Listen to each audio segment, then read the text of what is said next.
आरबाज की किस्मत हमेशा से ही खराब रही थी। जब वह छोटा था तो स्कूल में उसके दोस्त उसका मजाक उड़ाते थे। जब बड़ा हुआ और नौकरी करने लगा तो हर बार सफलता उसके हाथ से फिसल जाती।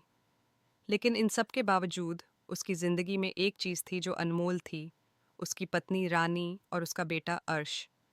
रानी उससे बहुत प्यार करती थी, लेकिन उसके स्वभाव में गुस्सा बहुत था।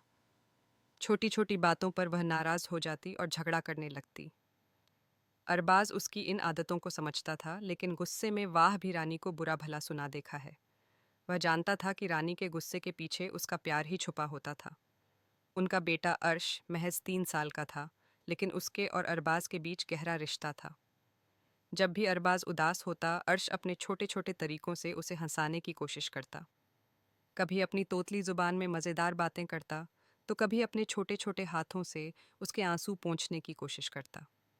एक दिन का इम्तिहान, एक दिन अरबाज को एक नौकरी का बड़ा मौका मिला। उसने रानी को खुशखबरी सुनाई, लेकिन रानी किसी बात पर पहले से ही गुस्से में थी। उसने बिना सुने ही अरबाज को डांट दिया, तुम्हारी किस्मत ही खराब है, पता नहीं ये नौकरी भी मिलेगी या नहीं। अरबाज चुपचाप रह गया। वह जानता था कि उसकी किस्मत वाकई खराब रही है, लेकिन इस बार उसे पूरा यकीन था कि नौकरी उसकी ही होगी। अगले दिन जब वह इंटरव्यू के लिए निकला, रास्ते में उसका पैर फिसल गया और उसके पैर में चोट आ गई और वह इंटरव्यू देने नहीं जा सका। जब यह खबर घर पहुंची तो रानी फूट फूट कर रोने लगी। उसने अरबाज को कभी इतना मजबूर और टूटा हुआ नहीं देखा था। रानी का एहसास रात में जब अरबाज अपने बिस्तर पर लेटा हुआ था तो रानी उसके पास आई। पहली बार उसने बिना किसी लड़ाई के प्यार से अरबाज का हाथ पकड़ा और कहा, मुझे माफ़ कर दो अरबाज, मैं हमेशा लड़ती रही, लेकिन सच्चाई यह है कि मैं तुमसे बहुत प्यार करती हूँ।